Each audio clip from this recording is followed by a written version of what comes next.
I always knew my relationship with my mother was strained, but I never thought it would come to this. After years of trying to win her approval, I finally accepted that nothing I did would ever be good enough. My name is Olivia. I'm 32 years old, and for as long as I can remember, my mother has treated me differently from my brother, Michael. While he received endless praise and support, I was constantly criticized and belittled. Growing up, I thought it was normal, that maybe I just wasn't as special as my brother. Michael and I were close despite our mother's obvious favoritism. He always stood up for me when she was being particularly cruel, which only made her resent me more. "You're turning your brother against me," she would say, as if I was manipulating him rather than him simply witnessing her behavior. When I met James 3 years ago, my life changed. He was kind, supportive, and saw value in me that I had been conditioned not to see in myself. Our relationship developed quickly, and within a year, we were married in a small ceremony. My mother attended but spent the entire time making passive-aggressive comments about how rushed it was and how we would probably divorce within a year. James was successful. He had built a tech company from the ground up and sold it for millions 2 years before we met. He never flaunted his wealth, choosing to live comfortably but modestly. My mother, however, was convinced I had married him for his money. She always had an angle, I overheard her telling a relative at our wedding. She finally found her meal ticket. Those words hurt, but I was determined not to let her ruin my special day.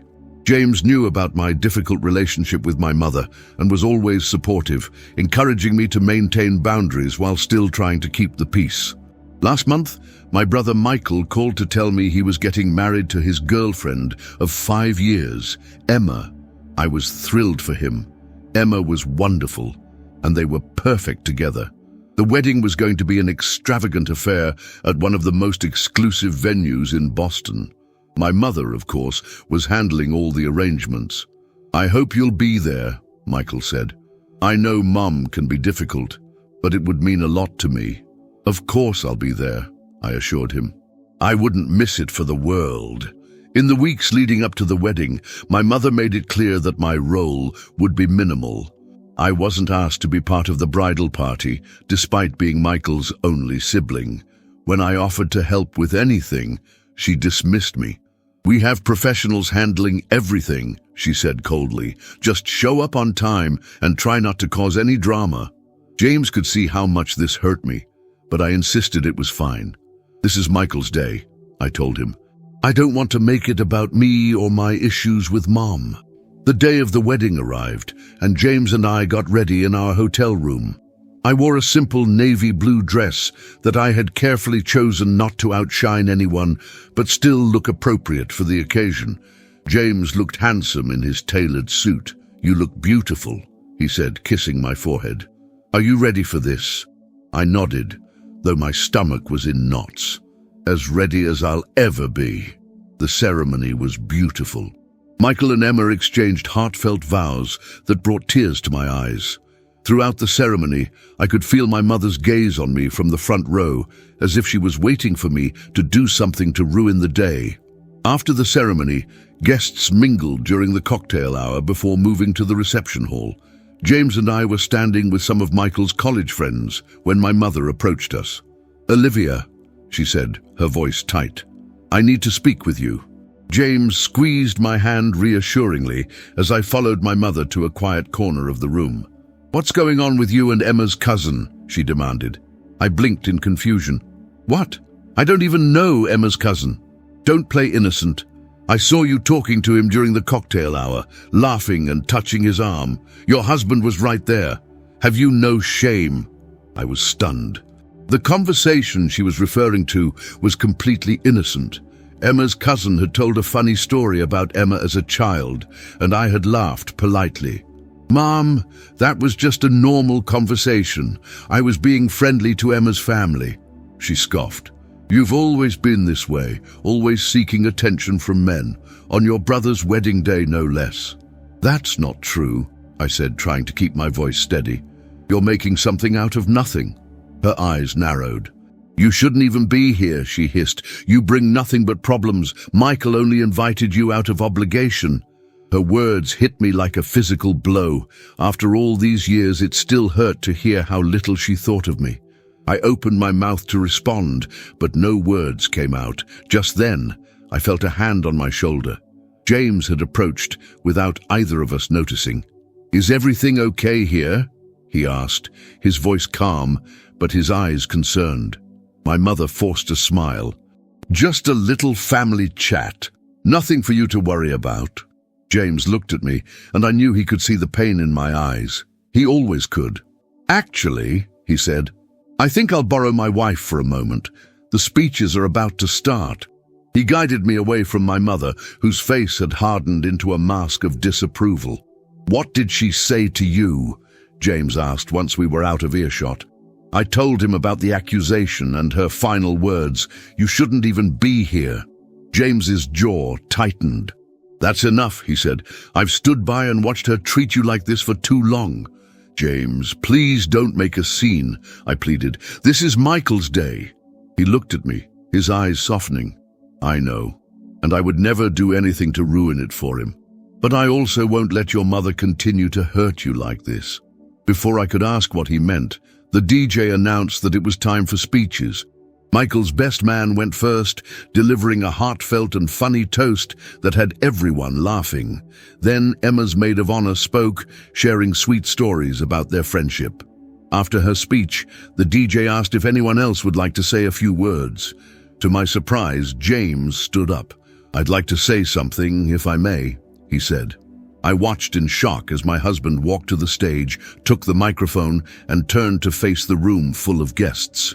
The room fell silent as James stood confidently at the microphone. My heart raced, not knowing what he was about to say. I caught my mother's eye across the room. She looked furious. "For those who don't know me, I'm James, Olivia's husband," he began, his voice warm and steady. "First, I want to congratulate Michael and Emma. Your love is an inspiration, and I couldn't be happier to welcome Emma to the family." There were smiles and nods around the room. So far, so good. "I wasn't planning to speak today," James continued, "but sometimes moments arise that call for unexpected words." My stomach tightened. What was he doing? 3 years ago, I met the most remarkable woman I've ever known. Olivia is kind, intelligent, and has an incredible capacity for love, despite facing more than her fair share of challenges. He looked directly at me, his eyes full of love. "Olivia didn't want me to say anything today. It's Michael's day," she told me. "And that's exactly who she is, always putting others first, never wanting to make waves, even when she's hurting." The room was completely silent now. I could feel all eyes on me, including my mother's burning gaze. I've watched for years as Olivia has tried to earn the approval of someone who seems determined never to give it. I've seen her extend olive branch after olive branch, only to have each one snapped in half. Oh God, he was really doing this. I wanted to disappear. Today, just minutes ago, Olivia was told she shouldn't even be here at her own brother's wedding. Gasps echoed through the reception hall. Michael's head snapped up, his expression a mixture of shock and confusion as he searched the room until his eyes found mine.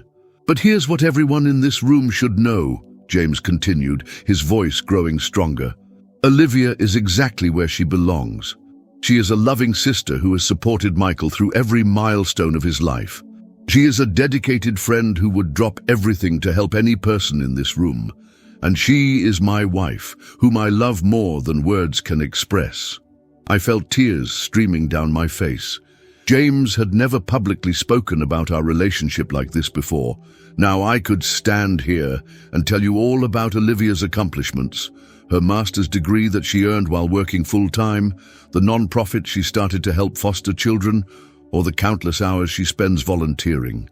But Olivia would hate that, because she doesn't do good things for recognition. She does them because that's who she is. My mother was shifting uncomfortably in her seat, while many guests were looking at her with confusion or disapproval. So instead of continuing to talk about my amazing wife, I'd like to make an announcement." The room seemed to collectively hold its breath. "Michael and Emma, please forgive me for this small interruption to your beautiful day. As a wedding gift, Olivia and I would like to announce that we've arranged for you to stay in any property owned by Ellsworth Hotels worldwide for your honeymoon. All expenses paid for as long as you'd like." Another round of gasps. The Ellsworth hotel chain was one of the most luxurious in the world, with properties in over 40 countries. "What James neglected to mention," Michael stood up suddenly, microphone in hand, his voice thick with emotion, "is that he's not just offering us a stay at any Ellsworth hotel. My brother-in-law James is Alexander Ellsworth's son. He's the heir to the entire Ellsworth hotel empire." The revelation sent shockwaves through the room. I looked at James in shock. In the 3 years we'd been together, he'd never once mentioned that his family owned Ellsworth Hotels. He had always talked about his tech company, but never this. James nodded, a small smile playing on his lips. "I prefer to keep that connection private. When I met Olivia, I was determined that she would love me for who I am, not for my family name or fortune, and she did. She had no idea about my family's business until well after we were engaged."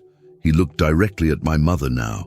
"So, you see, Mrs. Thompson, your daughter didn't marry me for my money.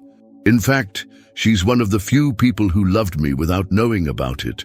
My mother's face had drained of all color. She looked like she might faint. "And that concludes my speech," James said smoothly. "Let's get back to celebrating Michael and Emma's special day. To the bride and groom." He raised his champagne glass, and the entire room followed suit, though many people were still whispering and looking between James, me, and my mother. As James made his way back to me, Michael intercepted him, pulling him into a tight hug. Then Michael came to me, embracing me with tears in his eyes. "I had no idea Mom said that to you," he whispered. "I'm so sorry, Liv." "It's okay," I said, though we both knew it wasn't. "This is your day. Let's focus on you and Emma." "James is right," Michael said firmly. "You belong here more than anyone, and I'm proud to be your brother." Those words meant everything to me. As the music started up again and people returned to their conversations, now with exciting new gossip to discuss, James returned to my side. "I can't believe you did that," I said, still in shock. "And I can't believe you never told me about your family." James took my hand. "I'm sorry for the first part. I know you didn't want a scene, but I couldn't stand by anymore. As for my family, I wanted to be sure you loved me for me. Too many people in my life have only cared about the Ellsworth name." Across the room, I could see my mother being comforted by one of her friends. She looked devastated, but not because she'd hurt me, because she'd been exposed and embarrassed. "What happens now?" I asked James quietly. "Now," he said, "we dance at your brother's wedding. Tomorrow, we start setting boundaries that should have been set long ago. And every day after that, I'll keep reminding you how extraordinary you are until you believe it as much as I do." As he led me to the dance floor, I felt a strange mixture of emotions. Embarrassment from the public scene, lingering hurt from my mother's words, but also a profound sense of relief. The secret I'd carried for so long, the pain of my mother's rejection, was finally out in the open.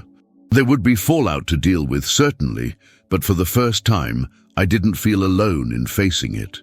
"Thank you," I whispered to James as we swayed to the music. "For what? For defending me, for loving me, for everything." He smiled, that warm smile that had first made me fall in love with him. "Always," he promised, "always." The remainder of the reception passed in a blur.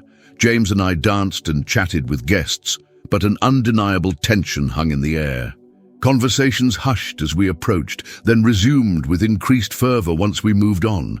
I caught snippets of whispers. "Ellsworth Hotels. Didn't know. Her poor mother." That last one made me want to scream. My poor mother? After everything she had said and done, people were still sympathizing with her. But I kept my composure, reminding myself that this was Michael and Emma's day. My mother avoided me for the rest of the reception. Part of me had hoped James's revelation might shock her into reflection, but she seemed more concerned with saving face than reconciling. Late into the evening, as the celebration was winding down, Emma approached me at our table while James was getting drinks. "Can I join you?" she asked, looking radiant but tired in her beautiful gown. "Of course," I smiled. "You look stunning, Emma." It was a beautiful wedding. She sat beside me, adjusting her dress. "Thank you. It was perfect, despite... Well, you know, I felt guilty. I'm so sorry about what happened. James shouldn't have..."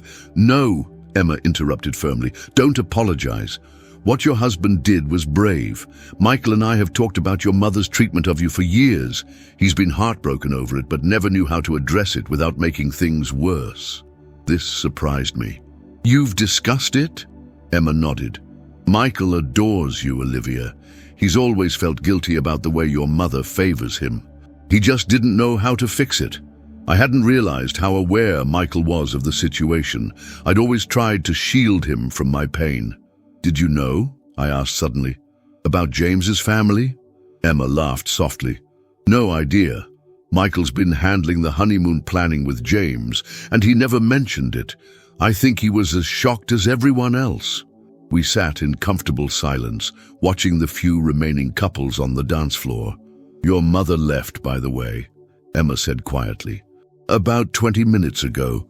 She told Michael she wasn't feeling well." I nodded, unsurprised. "It's better this way. I wouldn't want to cause any more drama." "You didn't cause anything," Emma said, squeezing my hand. "And listen, I want you to know that you're always welcome in our home, you and James both. Michael and I want you to be part of our lives, regardless of what your mother thinks." Tears pricked at my eyes. "Thank you, Emma. That means more than you know." She smiled warmly. "That's what family is supposed to be. People who love and support each other unconditionally." As Emma returned to Michael, I reflected on her words. Family. For so long, that word had been associated with pain and rejection for me. But now, I was building a new family. With James, with Michael and Emma, with friends who genuinely cared about me. Later that night, back in our hotel room, James and I finally had a chance to really talk. "I should be furious with you," I said, as I removed my earrings. "You created a scene at my brother's wedding, revealed a family secret you've kept from me for 3 years, and publicly humiliated my mother." James sat on the edge of the bed, loosening his tie. "Are you? Furious, I mean." I thought about it. "No," I admitted. "I should be, but I'm not. I'm relieved." He looked surprised. "Relieved?" "Yes. For years, I've been carrying this burden alone, trying to figure out what I did wrong, why she couldn't love me. Always walking on eggshells, always trying to be perfect. Today, when you spoke up, it was like I could finally breathe." James came to me, taking my hands in his. "You didn't do anything wrong, Olivia.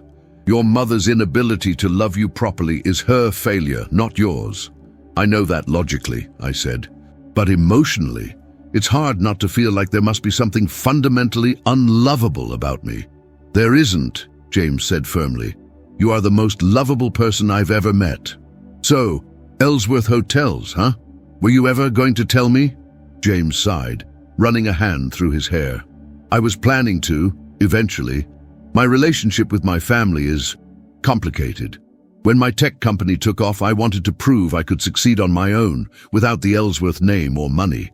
By the time I met you, I was so used to keeping that part of my life separate that it became easier not to mention it.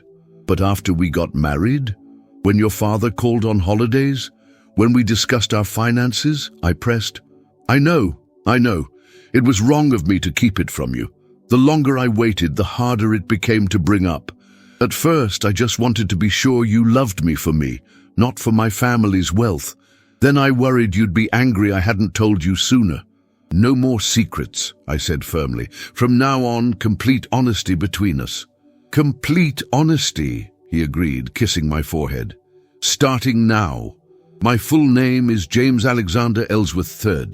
My father is the CEO of Ellsworth Hotels. My grandfather built the company from the ground up, and yes, I am the heir to the entire empire. And your tech company, was that real? Absolutely real, he assured me. Everything I told you about that was true. I built it from scratch without my family's money and sold it on my own merits. So what happens now? With my mother, I mean. James sighed. That's up to you. If you want to try to repair the relationship, I'll support you. If you want to cut ties completely, I'll support that too. But either way, we need boundaries. I don't think I can cut her off completely, I admitted. She's still my mother, and there's Michael to consider. But I also can't keep pretending everything is fine when it isn't. Then we establish boundaries, James said. We decide what kind of behavior we're willing to accept, and we stick to it. The next morning, as we were checking out of the hotel, Michael called. Liv, he said, his voice serious, are you guys leaving?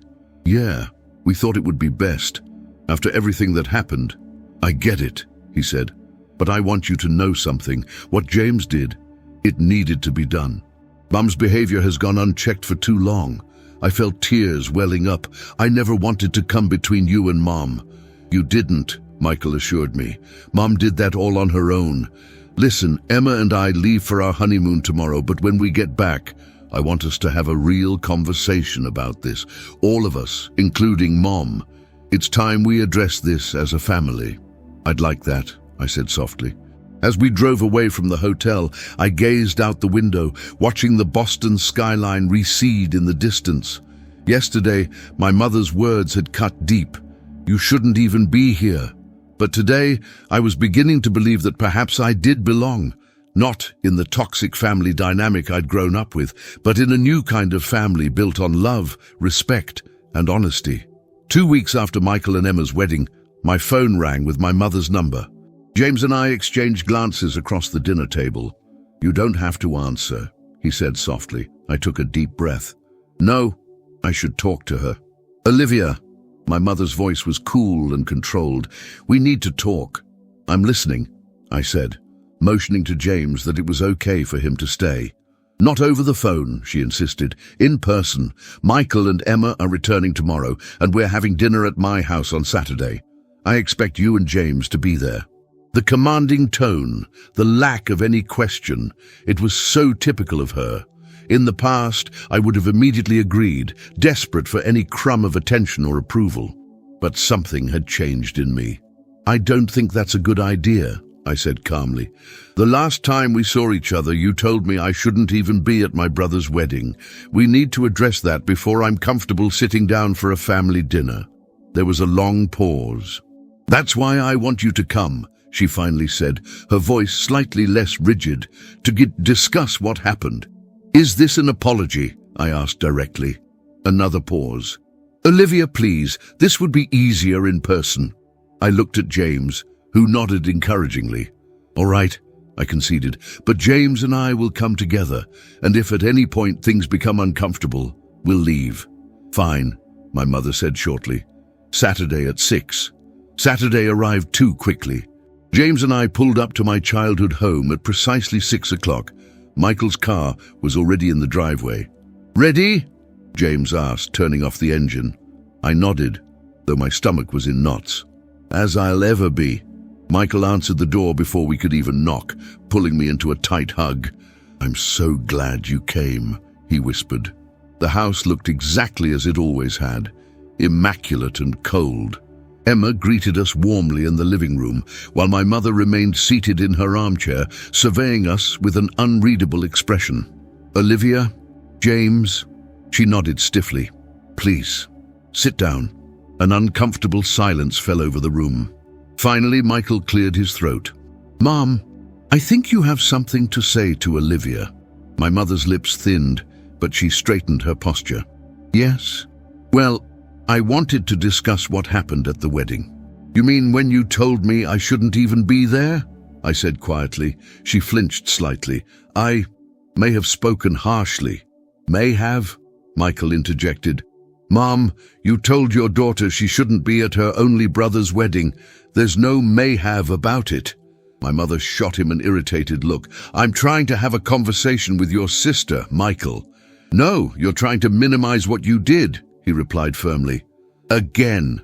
I'd never seen Michael stand up to our mother like this. The honeymoon seemed to have given him a new perspective, or perhaps like me, he was just finally ready to speak his truth. "Fine," my mother snapped. "I spoke harshly. I was upset. You were flirting with Emma's cousin." "I wasn't flirting with anyone," I interrupted. "I was having a normal, polite conversation." "Well, it looked inappropriate to me," she huffed. James leaned forward. "Mrs. Thompson, with all due respect, I was there for that conversation. There was nothing remotely inappropriate about it. What's inappropriate is how you've treated your daughter, not just at the wedding, but for years." My mother's eyes flashed with anger. "I don't believe I asked for your opinion, James, or should I call you Mr. Ellsworth? I'm still processing the fact that my daughter is married to hotel royalty and never thought to mention it." "That was my decision," James said calmly. "Not Olivia's. She didn't know." "Convenient," my mother muttered. "Mom," Michael said, his voice hard, "stop. This isn't about James or his family. This is about how you treat Olivia. It has to change." My mother looked genuinely startled. "I don't know what you mean. I've always wanted the best for both my children." "That's not true," I said softly. "You've always wanted the best for Michael. I was just there, an afterthought, an inconvenience." "That's ridiculous," she protested. "I've given you everything. Except acceptance," I countered. "Except love without conditions. All my life I've tried to earn your approval, and nothing was ever good enough." "You're being dramatic." "No, Mom, she's not," Michael interrupted. "I've seen it my whole life, too. The difference is, I was on the receiving end of your favoritism, so I didn't speak up about it. That was wrong of me, and I'm sorry, Liv." Tears welled in my eyes at my brother's words. "It's not your fault," I told him. My mother looked between us, her expression bewildered. "I don't understand where this is coming from. I've been a good mother. To Michael, yes," I agreed, "but not to me. And I need you to acknowledge that if we're going to have any relationship moving forward." She stared at me, then at Michael, then at James and Emma. Whatever she saw in their faces must have given her pause because her shoulders slumped slightly. I never meant to make you feel unloved," she said finally, her voice softer than I'd ever heard it. "But I did feel unloved," I replied. "I still do." My mother looked away, a hint of moisture in her eyes. "I don't know what you want from me, Olivia." "I want you to try," I said simply. "I want you to recognize when you're being hurtful. I want you to treat me with the same respect and affection you show Michael. I want to be your daughter, not your burden." For a long moment, she was silent. Then to my shock, she nodded slowly. "I can try," she said quietly. "I can't promise I'll get it right away, but I can try." It wasn't an apology, not really, but it was more than I'd ever gotten from her before. A willingness to try. It was a start. "That's all I'm asking," I said. Dinner was still awkward, the conversation stilted, but something fundamental had shifted. For the first time in my life, I wasn't desperately seeking my mother's approval. Instead, I was setting the terms of our relationship. As we were leaving, my mother pulled me aside in the foyer. "I do love you, Olivia," she said stiffly. In my own way, I looked at her, really looked at her, and saw something I'd never noticed before. Uncertainty, maybe even fear. This strong, confident woman who had always seemed so sure of everything was afraid of losing me. "I know, Mom," I said, "but sometimes love isn't enough. It has to be shown in how you treat people." She nodded, her expression thoughtful. "Perhaps we could have lunch next week, just the two of us?" "I'd like that," I said, surprised to find I meant it.